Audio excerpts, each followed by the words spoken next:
I could have scored that. I could have done. My nan could have And I'm scored not a that. great finisher. My nan could have scored that, and she's got no But legs.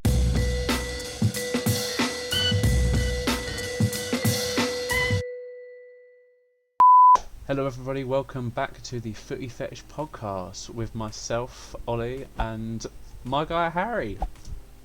Oh, man, let's go. Just the two of us. Exactly. We can make it if we try. Exactly. Everyone else has just been just not good enough this week, really. But it's alright. It's just us two, mate. We'll Having get a through nice this. day. Yeah, exactly. I think I've had just a one-on-one podcast with you, Harry. No, you are Harry. You, Mark, and Alfie. There we go. I've done one with all three of you. Just Bards now. Is the only This one is my that first one. My first one-on-one. First one-on-one. Well, mate, it's intense. Don't you worry. No, we're just going to go through obviously the game week 7 review. Obviously, we'll get a update on the fantasy league as well. Then, if there's a bit of time, we'll go through the team ratings. If not, we'll do that Thursday because we've got lots more time on Thursday because of the international break. International. But yeah, might as well. The worldwide. Mr. Worldwide. Yeah, might as well jump straight in to the first game. I'm going to do it in order of the way I've written them, which is just going to be Brighton versus Arsenal. Good away, Zanny. Good away, Zanny. Brighton versus Arsenal. It's get it out of the way. Might as well. Don't want to hang around too much on this game. But no, I think Arsenal were not very good. Brighton were quite good, but could not finish any of their chances at all. Saka had a shot early doors. Same every week. Yeah, basically, yeah. Yeah, Saka had a good shot early doors. Ramsdale made a pretty crappy handling error at one point, and then Shane Duffy also came in and basically just took Ramsdale out pretty promptly afterwards. He saved it. Who was it? But one of the other Brighton players ended up skying the ball with the rebound, and there wasn't even a free kick given. So if they'd actually managed to score that would have been that for them. But unfortunately not. I think Arsenal were under quite a bit of pressure the majority of the game from Brighton. We were just constantly defending. As much as I hate to say this, but my boy Tomiyasu wasn't very impressive this game. Unfortunately, he wasn't that great. It's still quite early to be judging him, really, isn't it? I know people are getting excited, and rightly so. He did put in a couple of really good shifts, to be fair, but it's too early to say either way. He's definitely, one thing for sure, he's definitely not going to be the worst signing Arsenal have ever made.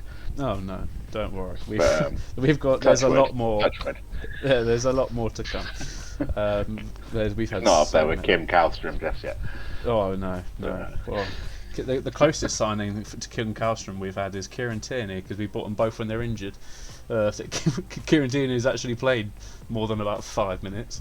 Kim Kallstrom never managed to get that far. He had his career ahead of him as well. Yeah, exactly. But yeah, Tomiyasu really seemed to be struggling against Cucurella, that young guy that they've brought in recently. I only realised halfway through the game where I recognise him from. Me and Liam used to buy him because he was part of Barca B team, their second team. We used to buy him because he had like 94 pace or something, and he was just a really quick left back or right back, where he bloody plays now. But yeah, he was bloody all over Tomiyasu the whole game, which was a bit annoying because he was absolutely dog shite the week before against Palace. But no, he turns up against Arsenal, doesn't he? Typical. One thing I did notice was that we really struggled to play out the back throughout the whole game, basically. We really struggled. Ramsdale was just fucking around a bit. He was like, don't get me wrong, my opinion of him has changed since he came to Arsenal because I didn't think he was going to be that great. We had Simon in the chat. Hello, cuties. Hello, hey, Simon. Big up. But yeah, can't remember what I was saying now. Yeah, that's how. Passing in the back. Yes, yeah, passing it out from the back. Yeah, Ramsdale. Yeah, he's just been fucking around with it a little bit too much. He just needs to either hoof it up there or play a quick pass out the back, like to one of his centre backs or whatever. But he spent so long being like, "Oh, am I going to kick it long? Am I not?" And then everyone was getting closed down. We just couldn't play out the back at all throughout the whole game. It's bloody irritating, but Yeah, 61 minutes in, Arsenal had one shot on target, Brighton had none. That mood. Yeah, exactly. But Brighton ended up with two shots on target, and so did Arsenal. But nearly 70 minutes in, and for only one of the teams, the less dominant team, to have had one shot on target, that is why Brighton didn't win. They had so many chances, they were putting so much pressure on all the time, but they just could not, they couldn't convert anything. They weren't getting any of their shots on target. They were dreadful. Yeah, I've got it down here that they had 21 shots. 2 of them were on target, not including shots that got blocked. of which they had 7. So that's encouraging for Arsenal's last-ditch defending. Yeah. Not so they're committed. They're getting in the right position still, even if they shouldn't be ending up in that scenario that many times. But no, of course. Definitely. We did eventually pick up the pace a bit when Pepe came on for Odegaard. Odegaard was just having an off game, I think. He wasn't mentally. He wasn't there, unfortunately. I'm not too upset with the result, in all honesty, considering we probably should have lost. I'm not gonna be mad the fact that we took away a point from that. You're taking the 0-0 away against Brighton, who are quite high up on the table at the minute. Yeah, they're doing well this season, so it's not an awful result by any means, but it's not great. But I wanted more, as everyone would do, but unfortunately, we couldn't quite convert those chances. But oh well, we move on to next time. Got another message from Simon in the chat saying Martial or Richarlison, looking for a striker to complement Jota and Sancho. Are you talking about FIFA? To complement him.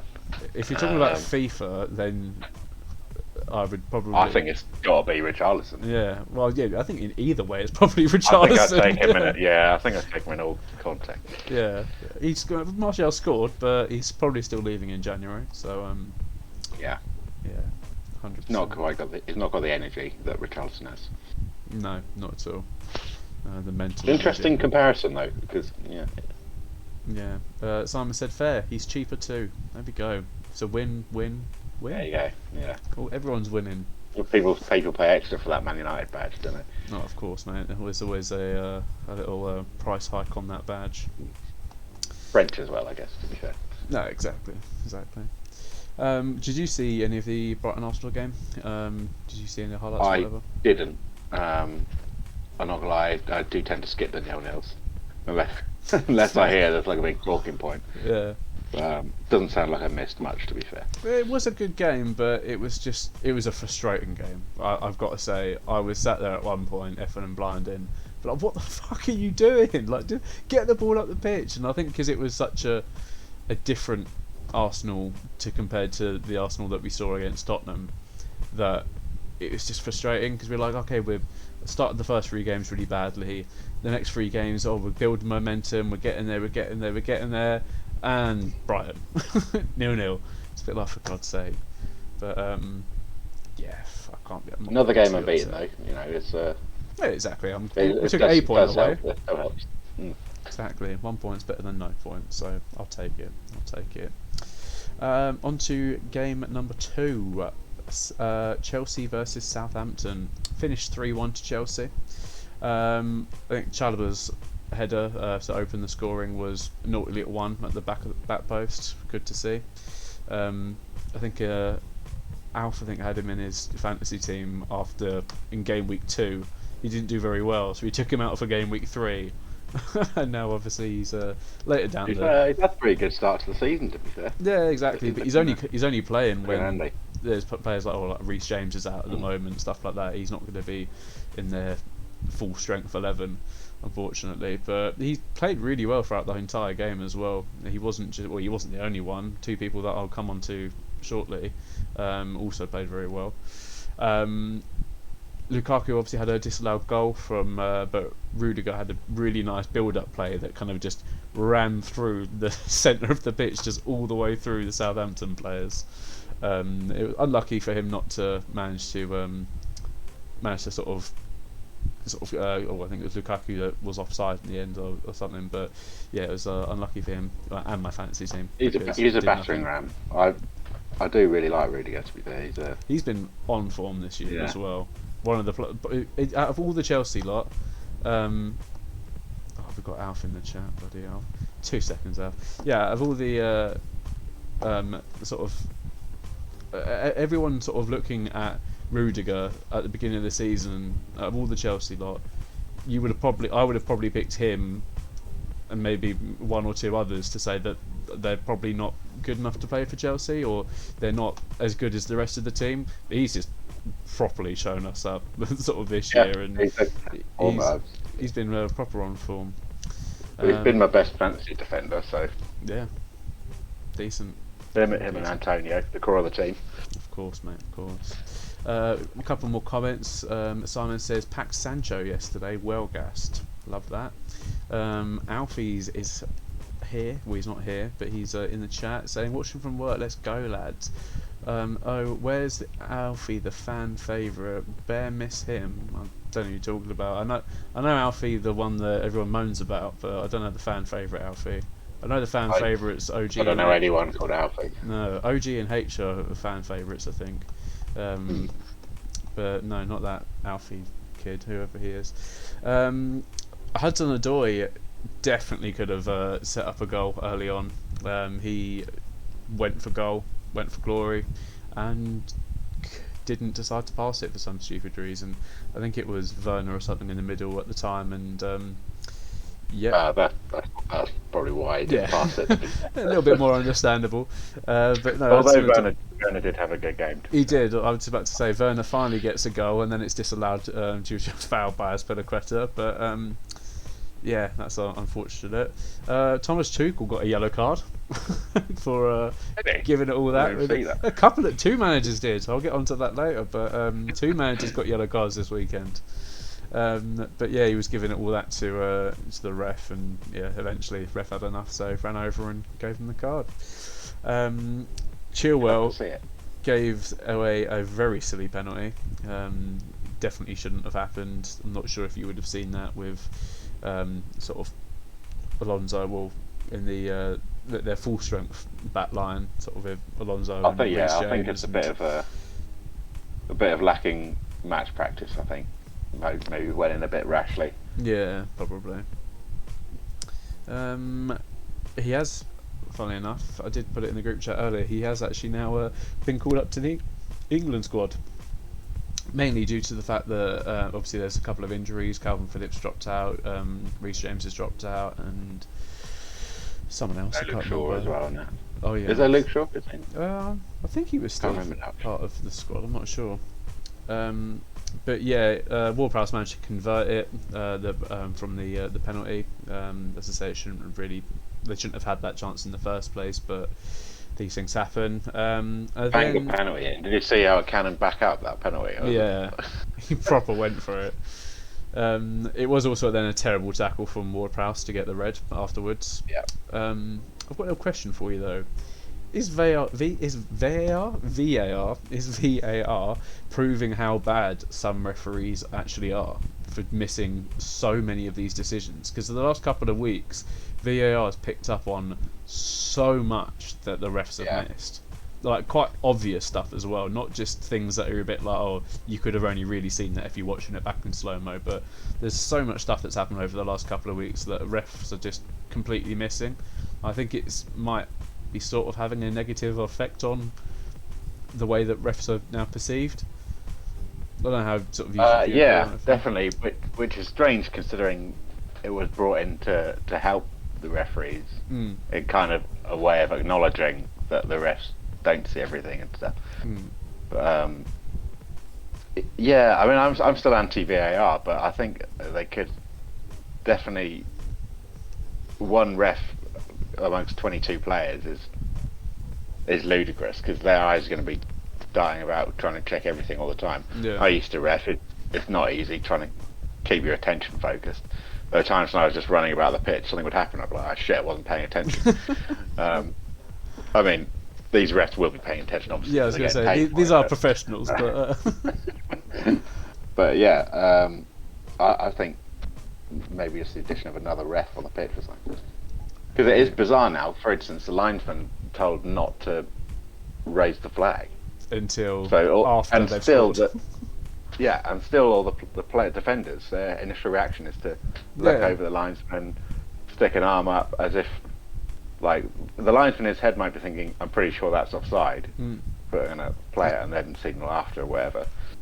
Yeah. But can't do anything until it's strange. something like a goal's happened. But it's getting to the point now where they're leaving it. Like there's been times where I think maybe last weekend, I can't remember which game it was, the ref maybe 30 seconds after the actual offside or something eventually put his flag up because there was so much that had happened in the build up and then they scored, but then they were like they had to watch back the whole build up to then see that okay, he was actually offside 30 seconds ago, we could have put the flag up, and then but obviously they don't know at that point that it's going to be a goal. They obviously try to let the sort of the play go. They try to let it sort of be a bit more flowing, continuous, everything like that. But at the end of the day, yeah, I think regardless of what happens, you're never going to be able to please everyone. Being a ref, being a linesman, VAR, you're always going to piss someone off. But that's just the way it is at the moment. Exactly. But Werner did finally eventually get his goal from an unbelievable ball from Ross Barkley into Azpilicueta. Then Azpilicueta, first time, peng little ball across the face of goal, and then Werner, all he has to do is just tap it in. Just tap it in. And he eventually did it. So fair play. Not sure how many more he'll get this season. It's probably his goal tally sorted now. But he has had 16 goals. Bizarre to see Ross Barkley playing for Chelsea. Oh no. Another player was Ruben Loftus-Cheek. Was also very good. He obviously started the game, and then he came off and was replaced by Ross Barkley. But both of them, two forgotten men from that Chelsea team, essentially. They're really trying to show Thomas Tuchel that they are here to stay, and they do want to be in that team. So fair play to them. They went about it exactly the right way. But I could still see Ross Barkley going back to Everton some point in the next year or two. That would be. To be fair, under Rafa as well, I think he would probably be quite happy to do so. Yeah, and they could use another cam now after the Sigurdsson thing. True, very true. Oh, guilty Sigurdsson. A local lad. Yeah. Last thing I really want to sort of say about this game was the fact that Chilwell got a goal right at the end with a goal line decision. Spanked it. Yeah, he did. Spanked it right into the top left. But yeah, I think it was McCarthy. Is that the Southampton keeper? I can't remember. Yeah, Alex McCarthy. Yeah. He managed to get some hands on it, but not enough to keep it out. I'm not sure if you saw the goal line technology, but it was millimeters over that line, like millimeters. It was proper, very, very close. But yeah, anything else you wanted to add on the Chelsea Southampton? Well, Southampton give it a really good go. To be fair, obviously, you get a man sent off, it does change everything, especially away at a team like Chelsea. Yeah. But I think ultimately the right team won. Chelsea deserved to win. And you'd expect nothing less. I think the fans will probably be thinking, I wish we'd won that more comfortably. Leading into the last 5 minutes, needing 10 men. But then again, Saints did get a draw away at City a couple of weeks ago. So yeah, and United, second game of the season or third game of the season, whatever it was. They're just terrible against the teams around them. Yeah, exactly. Yeah. All the teams at the top of the league, they'll get a good result against, but no one else. They've drawn with Man City, West Ham, Man United, and Newcastle, and they've lost to Chelsea, Wolves, and Everton. Okay, so they've actually quite a hard fixture list.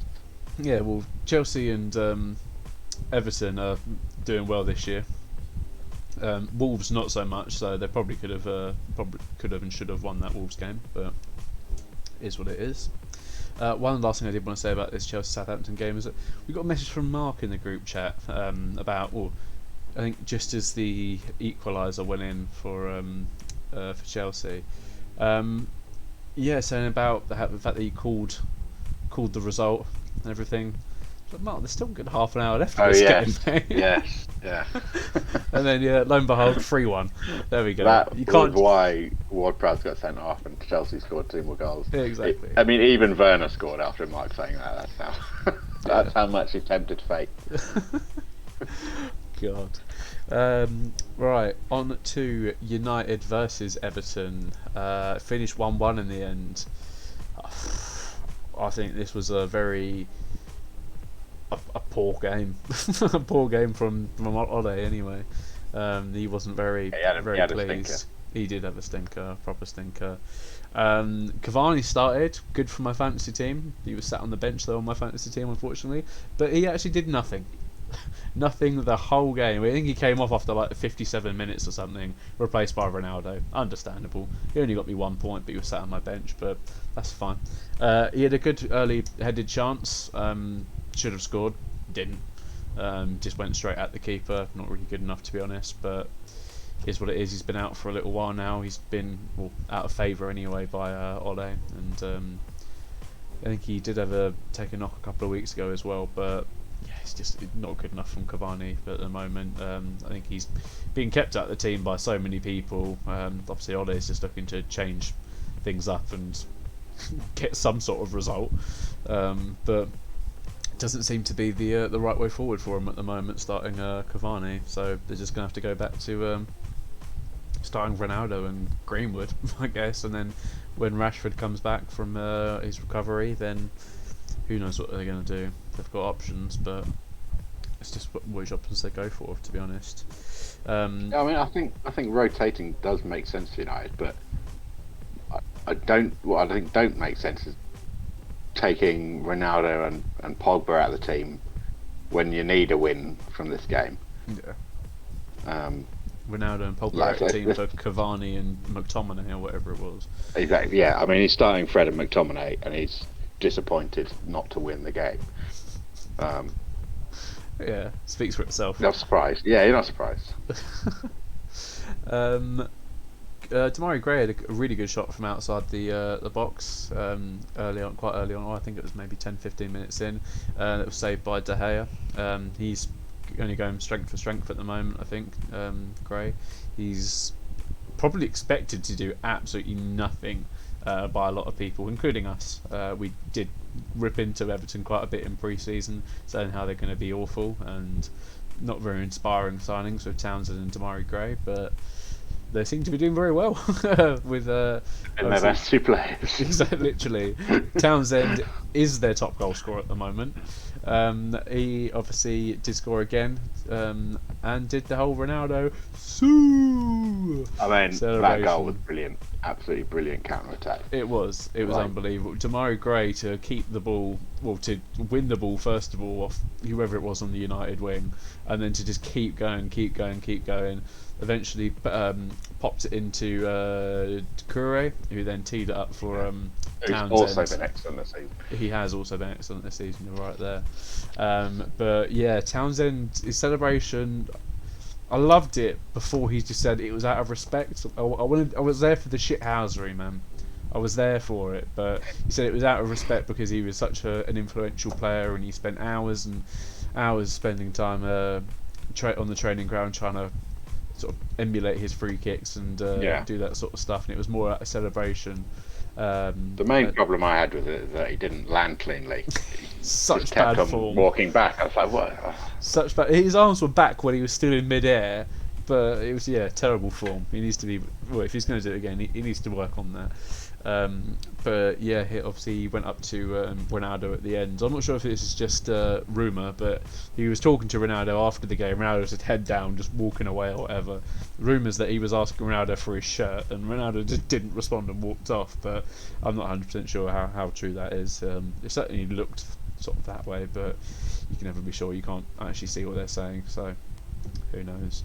I can't imagine Townsend did anything bad. I mean, he seems like who wouldn't hurt a fly. No, yeah, he seems like a nice guy, in all honesty. So, who knows? Hopefully, yeah, well, hopefully he'll continue this form going forward as well. But I saw a couple of comments from Gary Neville sort of having a bit of a pop at Ronaldo, saying about how upset and annoyed he was that the fact that he obviously didn't start and they didn't get the result that they wanted and stuff like that. So there's been also a lot of talk about the fact that it was the right decision to bench Ronaldo because he's 36 now. He's not young anymore, but he's still Ronaldo. He's been doing this for years, and he plays 90 minutes, and he will probably go home and do another 5k on a treadmill. Or he would have been. He's more athletic than anyone else who would have been on that pitch. Oh, 100%. It's like LeBron James. They're both spending shit ton of money, working so hard to keep their body in the best possible shape it can be. Literally, yeah. Both of them have still got plenty of years left being among the best of their sport. Definitely, they're absolute animals. They're machines. Obviously, a lot of people say that Messi has the talent, but Ronaldo's a machine. He's got himself Ronaldo's that talent. It's a testament to becoming the best. Exactly. Working way up to being the best. Not necessarily being born as a one of the greats, but yeah, he's worked incredibly hard for it. Not to say that Messi hasn't. I think Messi just comes with a lot more natural talent, whereas Ronaldo has worked very hard for it. But yeah, I think Gary Neville's got a bit of a point about him being sort of a bit upset and pissed off, and he looked like he was throwing a bit of a tizzy or whatever after the game. But that's just the mindset he's got. He's a winner. He's a serial winner, and that's why he wins all the time. They do suck. Yeah, of course they do. They want to win. They want the maximum from every game, and if they don't get it, they're not going to be happy. And it's that sort of mindset that's kept Ronaldo where he's been for the last 15 years, or probably longer than that now. But yeah.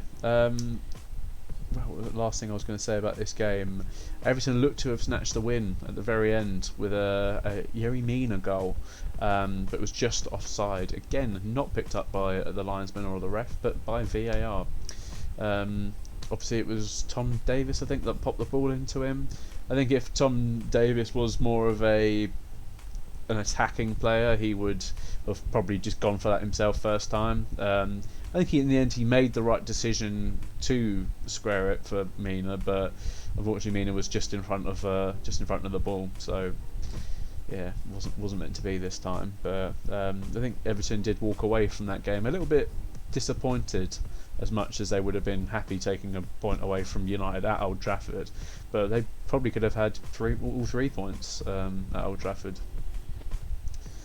Yeah, I mean, they give it a good go. They often give it a good go at Old Trafford. I mean, their record there isn't great, but there's something about Everton where when they play against Man United, they're up for it. Definitely. Right, next game, Wolves versus Newcastle. Ended 2-1 to Wolves in the end. I think a lot of people weren't really 100% sure how this game was going to go down. Wolves have been creating loads of chances, but not managed to sort of really convert any or much before this game. And Newcastle very much been exactly the same without Callum Wilson. They can create chances, but St Maximin's been sort of decent enough, but he's not been sort of exactly what they need. And Joelinton has been awful, quite frankly. St Maximin, I don't think he should play that lone attacking sort of role. I think normally, obviously, wouldn't. It would be like a Callum Wilson that would play that role, and obviously St Maximin can be on one of the wings or something, just being creative, doing what he does best. Obviously, I know they've got their hands tied a bit with Wilson not being there, but I think Steve Bruce needs to do something with that team because it's not very good at all. But Hwang looks to be the next best thing for Wolves at the moment. I think he scored in his debut, and then he's also scored twice in this game. But well, yeah, it looks really bright and positive player, and that's something Wolves have missed, especially last year. It's also good to see more Korean players coming in the Prem. So I remember when Park first went to Man United, just afterwards, there was a wave of a few more coming through, like Lee and Pierre at Tottenham, Yeah. Lee Dong Goog, Solky Hyun will come in. Then for a while there were none, and then Heung-min Son's been holding down the fort for a while. 100%. He's been And doing it on his own for a long time. Hwang Hee-chan scores twice on the week everyone becomes obsessed with Squid Game. It's been a good week for Korea. I was just about to say, it's been a good couple of weeks for South Korea. Very good couple of weeks. But yeah, Hwang, he definitely looks to be the best thing that they've got at the moment. Jimenez looked slightly better, but not sort of amazing. Trincao should have put them 2 up shortly after Hwang's goal, but just banged it straight against the post, against the crossbar. It was a rocket of a hit as well, but it just had so much. He was leaning back a little bit too far. The ball just kept rising and just hit the crossbar, unfortunately. And it was a lovely cross from Hwang that actually set that shot up as well, doing bits. He absolutely should have put it that way. I mean, it wasn't. I could have scored that. I could have done. My nan could have and I'm not a that. great finisher. My nan could have scored that, and she's got no But legs. the reason I know I'd have scored that is because I just gone out of my head. But I've forgotten what I was going to say mid-sentence. Okay, there we go. Well, it was I about was distracted Trincao because and I have the shot against the crossbar. I was distracted because I have actually missed a shot at Molyneux before. Oh, okay. When I was okay, story time. When I was 12, 13, I went to Wolseley Reading at Molyneux, and before the game, people come around asking like kids if they want to be part of the half-time little challenge thing. Yeah. So I was like, of course, yeah, I'll do that. Sounds great. So I had like 4 Wolves kids, 4 Reading kids. We had to like get the ball at the halfway line, dribble around some of those still like mannequin things, Oh yeah. and put the ball into an empty net. And it was like a relay. So when it got to my turn, did it dribble around all the players. It had been a rainy day, so the grass Just laying the foundations of this story right now. The grass was slippy. I was not in football trainers. I slipped on my ass, sliced it wide. All the Wolves fans cheered. It was actually really funny. I wish I'd been able to see it, but Yeah. And haven't slept Yeah, a but full then- night since. Been but crying. they were top and we won 3-0, so I'll take it. There we go. That's all that matters at the end of the day. That was good. Enjoyed that. But Hendrick, yeah, Trincao should have scored. he definitely should have scored. Yeah. It was a lovely goal from Hendrick, but the what's his name? Sarr, the keeper, was just laying on the floor for a good maybe 5 or 10 seconds before they actually managed to take another shot, and he couldn't quite get there. So Yeah, when it shot it's a came nice in, goal, he was kind but of yeah, it was a nice goal, but the keeper wasn't really there for the majority of the time. So you can think of that what you will. And then Hwang with a third. Oh, I say the third goal of the game. Doing bits during the game, and I've already mentioned that in fact he scored in his debut as well. But yeah, Newcastle, they really need Wilson back. They really, really need him back because he's just not been great. The team haven't been great throughout the whole time that he's been out, but he just can't stay fit. So he's just no one wants to buy Joe Linton, so they can't. Yeah. They have to play him, otherwise it's just a waste. Exactly. Newcastle have been absolutely duped with that deal. So, oh my god, yeah, he's really good. Bring him into the Premier League. It's like, oh god, he is awful. And now everyone's seen him on one of the world's biggest stages. The fact that he's actually trash. And now they can't get rid of him. So they've. Wasn't he wearing Shearer's number 9 shirt for a while as well? Oh god, that's just disrespect at its finest. How dare they? Yeah, that's bad. That's bad. I Um, mean, I'm not really for retiring numbers in football, but if you're going to do it, then retire Shearer's number 9 at Newcastle. Yeah, for sure. Next game, Leeds versus Watford. 1-0 to Leeds in the end. They managed to take the win pretty promptly after this game. Watford had their manager sacked, Cisco. Can't really be massively surprised. I say that I was a tiny bit surprised because they're not doing like awful. They were like mid. I actually think they'd be doing all right. Yeah, they've been like mid-table. Like I think before this game week anyway, they were definitely a good sort of mid-table. They were near where we were, but yeah, they've just sacked their manager now. Obviously, we know what they're like anyway with their managers. They very trigger happy. But It's actually really quite far into the season for a Watford manager. very true, very true. Yeah, game week 7. That's a new record for them lot. But yeah, Foster made a really good save quite early on from a long range shot from Dallas.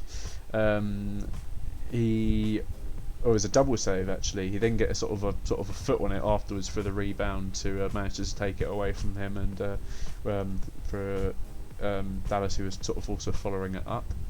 Llorente got the opener for Leeds, and it all happened quite quickly. But somehow it was quite scrappy. But he managed to get some sort of foot on it and just poked it in the end. So they'll take it. It was the only goal of the game, so it meant a lot to them. They needed that win, to be fair. Yeah, massively needed it. absolutely. I think Dan James should have also got a penalty. He was completely just taken out at one point. Didn't get anything for it. And Meslier, we've been singing his praises a little bit recently because he's been doing quite well, but he was very, very lucky during that game. Yeah, I saw that. Yeah. Who was? He's scrambling around on the floor. What the hell was going on? Horrendous handling error, which then got converted by Watford. But I didn't see really 100% why it was disallowed in the end. They kind of just looked and said, "I was going to VAR. Oh, it's been disallowed." No explanation for it. I'm not sure if I missed anything there, but yeah. But yeah, as I say, it's he was very lucky to get away with that one. I think he looked a little bit more shaky against this weekend compared to previous, but hopefully that'll only be just an anomaly, that one game for him. Didn't really have too much else to say. It was a bit of a boring game, if I'm being completely honest, but it's what it is. Leeds were very happy at the end to get that for those 3 points. Did you see any of the game? Not really. I only saw the highlights of this one. Fair. Yeah, I was working most of the weekend. The ones I watched were I watched Liverpool City. I watched a bit of Man United Everton. Yeah. I feel like there was another one, but it'll come to me. Yeah. Fair enough. Palace Leicester. Yeah. Next game, probably very quickly going to run over this one because not much fucking happened at all. Awful game. Burnley Norwich 0-0. The most predictable result of the season so far. There was a big collision between sort of Krul and Vidra, but Krul managed to just somehow get something on the ball before Vidra did. It looked like they were down for a little while, but they managed to recover. They weren't injured too bad. McNeil had a good long range shot saved, and Pope made a really good save from a free kick. Other than that, boring as hell. I sat there and I watched the highlights to the game. I was watching Match of the Day. I was a bit like, what has happened in this game? It was absolutely fuck all. It's so boring. And I just sat there afterwards, like, listened to all their analysis. I was like, there's nothing that I can add to my notes right now because it was just if ever there was a nailed on last game on Match of the Day, but when you look at the fixtures, it's like, okay. I think it actually, in the order that I've written them, I think it actually was the last game and then the next game that I was about to go on to was Liverpool City, which happened the next day. But yeah, Liverpool City, very good game, action packed, very much end to end for a lot of it. Hendo lost the ball at one point, and then Bernardo Silva went on a lovely little run, just weaving in and out of players, slots it into Phil Foden. Foden doesn't manage to convert it, unfortunately, because Alisson made quite a good save, but I think Foden was incredible in that game. He really showed his worth, and the fact that Really he's looked come the back business. from exactly, the fact that he's come back from an injury and he's straight back into that first team and doing bits again. He was incredible. Milner was unbelievably lucky to not get a red during that game. He should have got sent off in the first half, let alone for the third challenge in the second half. But somehow, That was a red, but it was made to look worse. It was on Bernardo Silva, for the where he falls forward. And he and lands the on hands his in neck his like head. that. Yeah. So It almost looked like he was going to snap his head off. It was Bernardo Silva. But I think something that I heard after the game was the fact that the ref, because Hendo was just in behind Silva, I think the ref may have thought it was like Hendo that had sort of half tripped him. But you can see from Milner, he's obviously just stuck his leg out. Bernardo Silva's gone flying over it, and just basically his face might just landed straight on his face. Looked like basically just turned into a scorpion. But Hendo got proper in Bernardo Silva's face about it as well. They were having a couple of words. Didn't look too pleasant, but what do you expect from a big game like this, eh? That's what the fans want to see. Exactly. Where is it? Liverpool didn't really have much going for them in the first game, I don't think. In the first half, I don't think. It was all City. They just couldn't do anything. They had nothing going forward. Don't know what it was, but Klopp had some serious words at half time because it looked like a different Liverpool team that came out in the second half. But Mane's goal, decent enough goal. I think he owes a lot of that to Salah's run and the assist that he provided. Linking up quite well again. Salah's just on one this year. He's just going full savage mode. Yeah, he's stepping up even more. This could be his defining year of his season, especially if Liverpool win the league. Exactly. This could be the defining year of his career.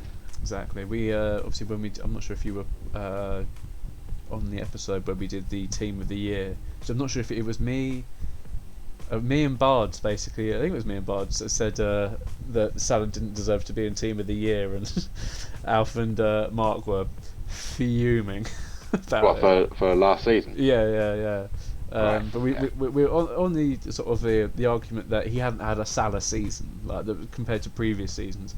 He had a Salah season, but just wasn't as evident because there was other players that had better seasons. But so far this year, he's well into the starting in that team, and he's probably going to be the first name on the team of the season, to be honest. But just after Doucouré. Yeah, it's after Doucouré, 100%, and Joelinton. Foden's finish was lovely. That was a nice, cheeky little finish.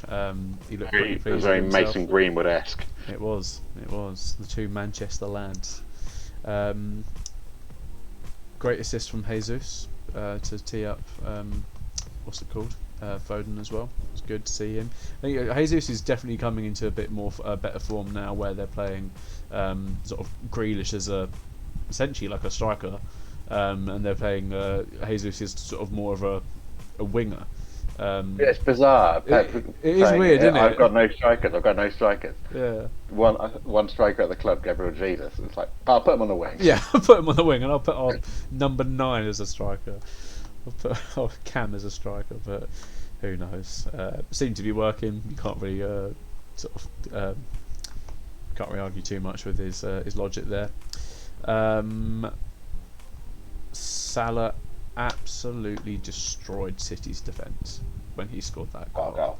It was an incredible goal. He just danced and like little twinkle toes his way straight through that City defence, dominated all of them, and then just sealed it off with a lovely little finish.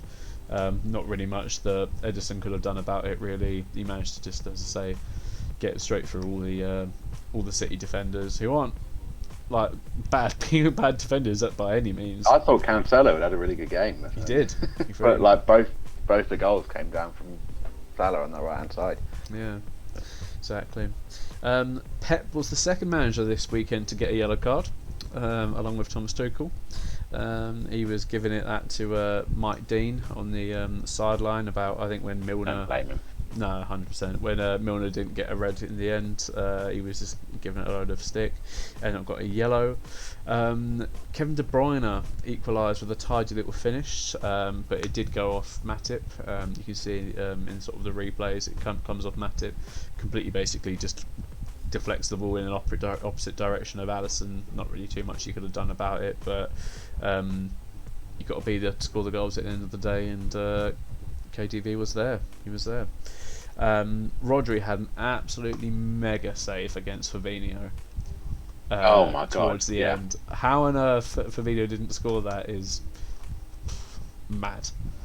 Like I think a lot of the City social media channels and stuff like that were saying about the fact that it was as good as a goal.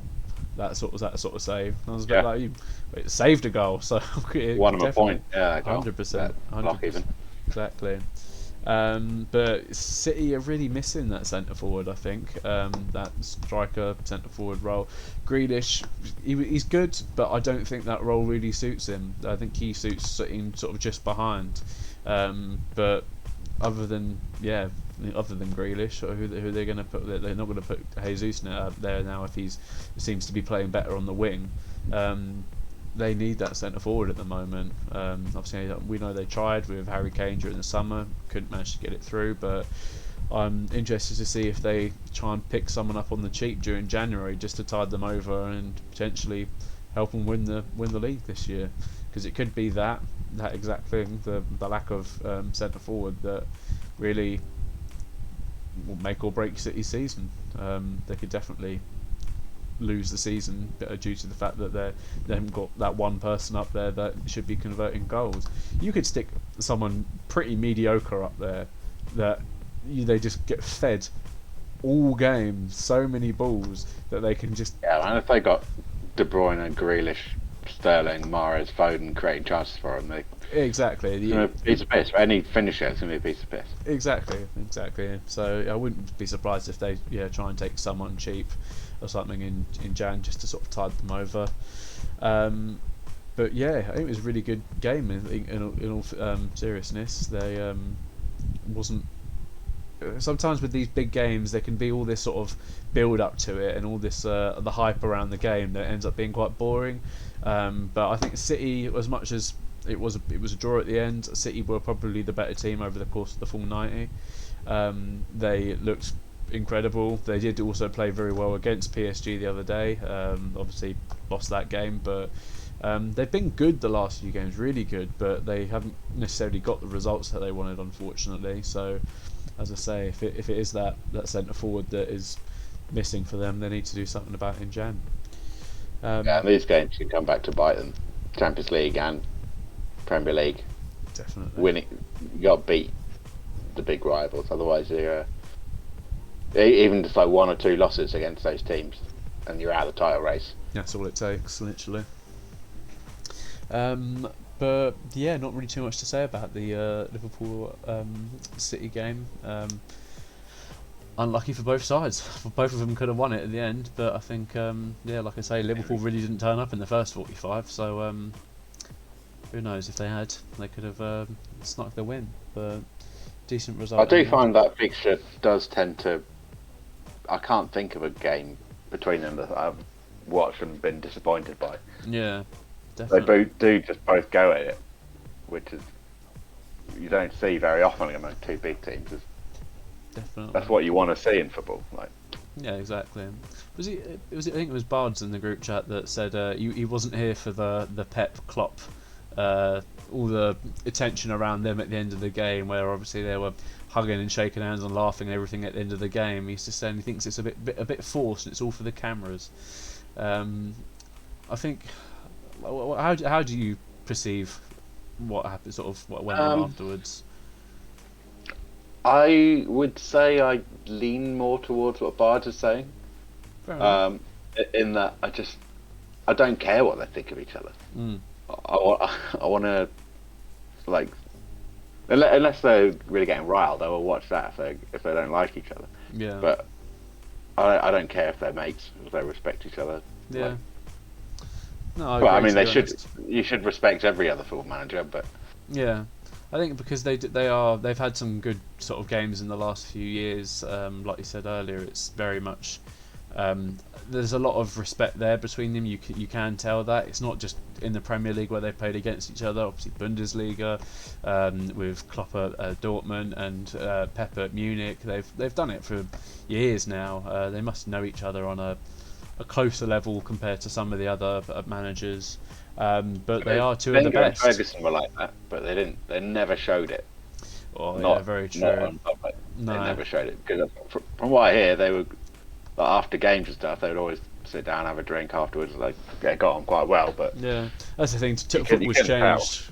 Football's changed. I think back then it was very much like ruthlessness. Like you have to do like everything that happens away from the camera is away from the camera, and that's fine. But everything that happens in front of the camera, that needs to be purely professional. You wouldn't have seen Alex Ferguson like just before the game or just after a game that they either could have won or they did win or whatever, having a laugh and a joke with the opposition manager. That's just not the Fergie way. That wasn't the Wenger way. But I think where this is a more modern era of managers, then it's but might just be something that they do now. But yeah, I like it, and at the same time, I do think it is a little bit sort of forced. I think as much as you can respect another manager just with a handshake, not all the hugging and laughing and all that sort of stuff, and like shaking each other, like exactly. But yeah, it's good to see that there's respect there, but people show respect in different ways. So. On to the next game, Palace versus Leicester, ended 2-2 in the end. Big game. I was pretty surprised I didn't watch it, but I watched obviously all the highlights afterwards. But I did check the score, and I saw Leicester were 2-0 up, and I thought, this isn't good for Palace. And then Leicester just didn't turn up for the rest of the game and were dreadful. I think both defending on Palace and Leicester's part was pretty shoddy at times. Anderson's obviously mistake led to the first Leicester goal.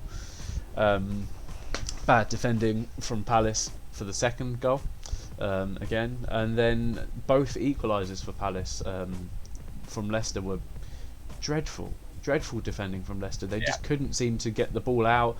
Who was it? Was it Elise's goal? No, it wasn't Elise. Slup's goal was. I think Schmeichel could have saved that. Easily could have saved it. It was shocking from everyone in that Leicester back line and from Schmeichel. Shocking. They've been so much better than that, and to have come away from being 2-0 up to drawing 2-2 at the end is. Yeah, they're probably very disappointed and upset with that, understandably. But it's their own fault. I think Palace could have won the game equally. 100%. I think they were the better team. Leicester's 2 goals in the first half were both a matter of them like being cutthroat and showing the quality they do have in those players. Even though Palace seem to be getting on well as a team. They're obviously not the most gifted squad, but the cohesion and chemistry can go a long way, and Palace still figuring each other out, and they're putting in some good performances doing it. So that's encouraging for Palace fans. But. Definitely. Obviously, it was Vardy that got the first goal for Leicester. Palace had a good couple of chances to go 1-0 up in the first sort of 20 minutes, but didn't quite get there. Edouard should have scored, but hit the crossbar at one point. I think he was probably a little bit annoyed with that, but it's what it is.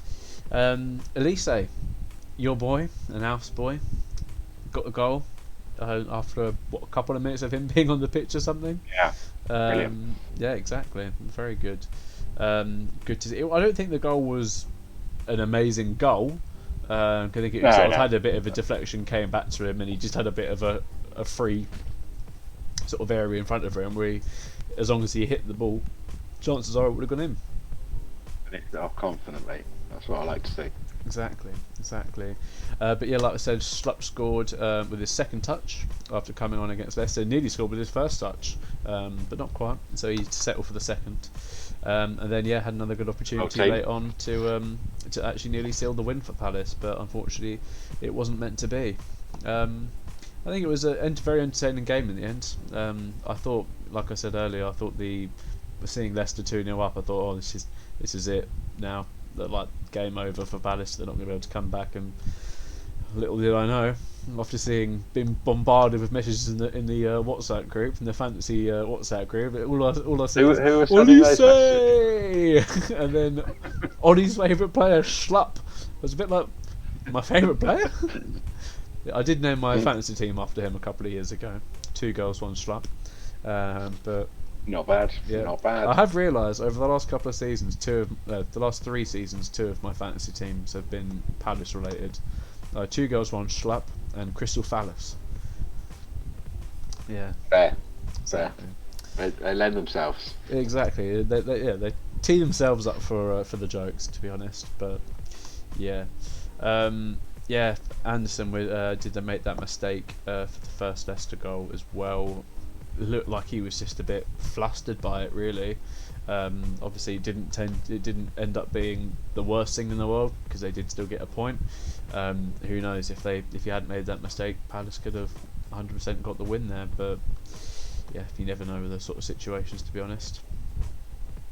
Last 2 games, we've got West Ham versus Brentford, which ended up 2-1 to Brentford. Mbeumo nearly gave Brentford the lead in the first 2 minutes. That was unlucky. Very unlucky. But he hit the crossbar. It looked like Fabianski had made an unreal save against Mbeumo sort of shortly afterwards, but ref looks at his watch. Goal line technology again coming in to save someone to get a goal. It was like the Chilwell one. It was millimetres over. It was indeed. Ben Rama nearly scored quite a nice little free kick that just curled round the post, just went wide. He was unlucky there.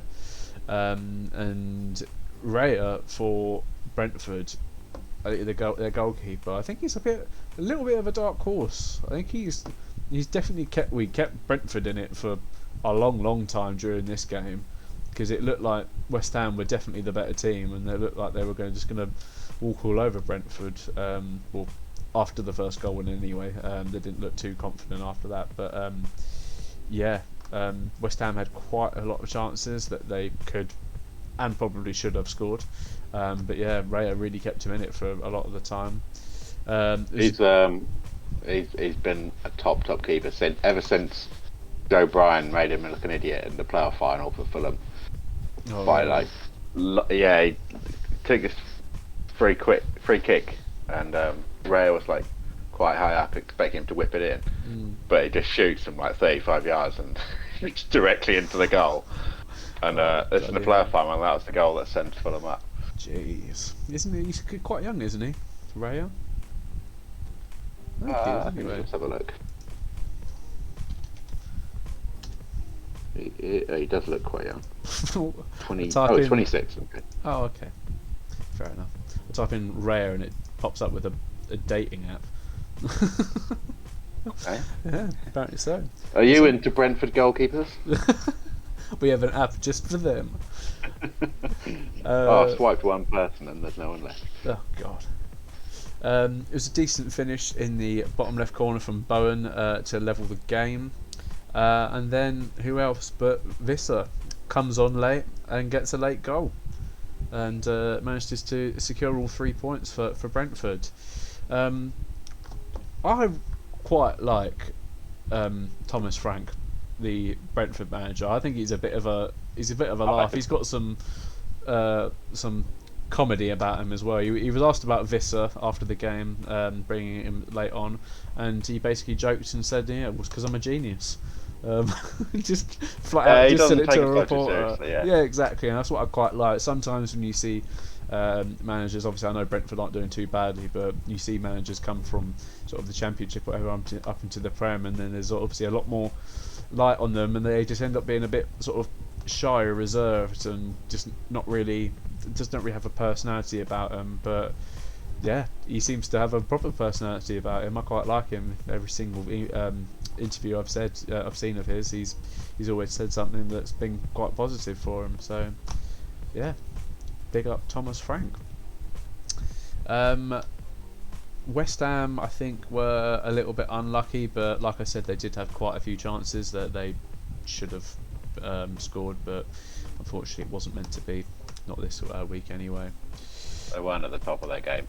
No, not at all. I expected to see a little bit more from Antonio, but he didn't really do too much really in that game. Last game, Spurs versus Villa. 2-1 to Spurs. Spurs have some sort of redemption from the torrid loss against Arsenal. Not to bring that up again. 3-1. Kane had a cheeky little quick free kick that nearly caught Emi Martinez off his line quite early on, which, yeah, smart from him. Still yet to open his account for Spurs this year. Doing my fantasy team shambles, really. There's a couple of players in my team at the moment that should be doing a lot better than they are. Shambles. I mean, you are still third. Yeah, but I've lost my last 2 games, mate. But we'll get on to the fantasy in a sec. But Hodgepodge sent Spurs 1 up with a nice little finish. Doesn't tend to score that often or do sort of that much for Spurs really, but had a nice finish. Ndombele had some really nice skills in the box and sort of danced his way through a couple of players, but Emi Martinez makes another good save. It was a lovely goal from Watkins to equalise. Managed to just get in there and sort of towards the far post, I believe. Ings should have got the equaliser after it went 2-1 up. If he'd taken the shot first time, the ball whipped into him, but decided to take a touch and see if he could get a better angle on it. But I think in that sort of situation, you just hit it first time. You have to. Didn't do too much after he took the touch. So yeah, unlucky for him. Kane then should have scored very late on to make it 3-1 after having a one-on-one with Emi Martinez as well, right near the end. So yeah, I think Kane's just in his own head really now. I think it's past the point of, it's only been a couple of games. It's now 7 games, and obviously I know he's not played. He didn't play the first 2 or something. But now he's played every game since. He's played a lot of every game since as well. It's not like he's only played like half an hour or something. And he's can't blame it on the team either, because Tottenham are playing shit, but Son's still being productive. Son is the best thing about that Tottenham team right now, by a very long way. But yeah, who knows? He's probably just trying to see the season out. To be honest, he's a bit like, I don't care. Get me to City in the summer. I'll start trying again then. But yeah, he'll be waiting for the England games. Oh yeah, probably. Yeah, watch him just do absolutely dominate in the international break. I wouldn't Comes mind back seeing with that. 5 Would goals. not mind seeing that. No, neither would I, to be honest. Hopefully that will. I want him to overtake Rooney for sure. Oh yeah, I think. Yeah. Well, how far away is he? Do you know? Well, Rooney, I think it's either 51 or 53. I don't know why it's between those 2 numbers, but they're the 2 that came to my head. I think Kane's maybe late 30s of goals. Okay, he's still got time. England goal scorers all time. Wayne Rooney 53. Harry Kane is he's already 5th. That's mental. He's on 41. 41, blimey. Yeah, so he's only 13 more, and he's overtaken the record. Well, considering he's not even 30 years old yet. Yeah, exactly, and he's probably going to be pretty nailed on. Good couple more years. You never know. People tend to leave or retire from international football, like Vardy, before they do club level. I think Kane wants that record though. Oh yeah, of course he does. Because if he never wins anything with England or Tottenham, then that'll be massive for him. And he deserves it over Rooney as well, because Rooney never did shit at tournaments. Yeah, exactly. He was winning every year with United, so That's true. Yeah, he's had a very opposite career to Harry Kane. Very, very true. Yeah, they're very good, both very good strikers and prolific strikers, but they have had very different careers in that way. But yeah, finish up with a little bit of a quick fantasy update. Oh, go on then. Oh yeah, If go you on. insist. Then. If you insist. Oh, all right, I do insist. Oh, fine. Right, we had it always happens to be, well, I say it all happens to be my game that's first on the list, but it's because it's on my my fantasy the admin. thing. Yeah, that's true. Charlie Hobbs, his Down Gregory FC.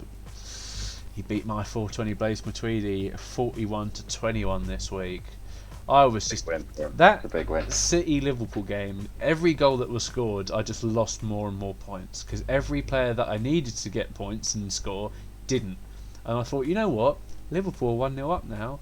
That's fine. They can. Charlie had Salah as well. Yeah, they can keep their. They can now keep their. Because if I knew I wasn't going to get a clean sheet from City, I knew I could have potentially got some clean sheet points from Van Dijk, which would have been good. Would have preferred the clean sheet for City because I would have probably beaten Char that way. But yeah, and then it ends up being 2-2, and Charlie's players score. I was a bit pissed, but it is what it is. George and his Arsenal lost to Mark's Crouch Potato. It was 48-37. Harry, your smelly alley, beat Jacob's Ain't Got a Scooby FC. Pretty close game, 37-33. Was a lucky win. And my favourite game of the week was Average versus Alf, 33-18. Alf's had a shocker. I'm sorry, man got Alf. smoked by Average. Well, exactly. We was giving all of that. You're off the hook. You're off the hook. Well, yeah, I'm off the hook. It's fine. But yeah, I think as long as it was whoever's the first person to lose against Average was the person that was going to get all the stick, and that was Jacob last week. So I think Alf's managed to slightly get away with some of this stick, but it is what it is. Those results have left the table looking like this. So George's Arsenal drops down into 8th. Average is now above George's Arsenal. A fictitious person is above George. Not even someone. I'm real, still waiting for all these trade offers he was rumouredly lining up. Oh yeah, exactly. I'm admin, so I can veto some of these offers if I don't like them. But no, I won't do that. Yeah, Average goes. Oh, George is on 6 points. On 255 overall. Average also on 6 points on 308 overall, so beating him obviously on total points. Jacobs Ain't Got a Scooby FC drops down into 6th on 9 points, 293 overall. Mark's Crouch Potato, he's working his way up in the world. Concerning, isn't it? It is a little bit. I should probably just kick him out of the league now. But we were roasting him too much. Yeah, exactly. He's gonna win. Bit of bites in the arse now. But yeah, he's drawing with Jacob on 9 points, but he's got 324 overall points. Alf's Gay Pride sat there in 4th still, the non-mover this week, sat on 12 points, 304 points overall. My 420 Blaze Matuidi, dropping down into 3rd, still top 3, but yeah, dropping down into 3rd unfortunately, 319 points overall. Charlie's Daniel Gregory FC overtakes me, goes into 2nd with 15 points after his win against me. I'm pretty sure the only reason Charlie's there is because of my Salah, but it is what it is. And then first pick. Top again this week, mate. It's Harry's Smelly Alley. 2 in a row. 15 points, 349 overall points, but yeah. That is how it looks. So this weekend, after the international break, we have the following fixtures. It's basically going back to game week 1. Everyone's played everyone now once, so I'm playing George. I get a bonus week to enjoy being top. Exactly. Yeah, you do. George's Arsenal versus my 420 Blaze Matuidi. Jacob's Ain't Got Scooby FC versus Charlie's Daniel Gregory. Average versus Mark's Crouch Potato. Come on, Average. And then I'll be epic. Up the average. Alf's Gay Pride versus Your Smelly Alley. That'll be a good game. Everyone's favourite fixture. It'll be a very good weekend that weekend. And obviously, we'll all be happy to see the Premier League come back anyway. It's not that we don't enjoy watching England play, because of course we do, but it just doesn't bring the same level of excitement when we're all mugging each other off in the group chat every weekend. But yeah, that's about it for this for today's podcast. There'll be obviously another one live on Twitch on Thursday. We haven't really spoken about this as a collective, but we will be changing the day that our Thursday podcast comes out. So it normally comes out on Sundays at 1, but it will now probably come out around midday on Saturday, because what's the point in doing a preview podcast that comes out on 1 o'clock on a Sunday when most of the games have already been played? So yeah, we're going to be bringing out the Thursday podcast now on a Saturday lunchtime, so you'll have a bit more time to listen to the preview before the games. But yeah, other than Unless that, you join us live on Twitch, in which case you see it on exactly. If you see it live on Twitch, then big up yourself. But yeah, like, subscribe, notification bell, 5 stars, thumbs up, all of that. Just do it. Love from us to you for doing it. But yeah, you can find us on Facebook, Instagram, Spotify, YouTube, Twitch. Assuming they're all up and running. Not like the hell that was yesterday evening.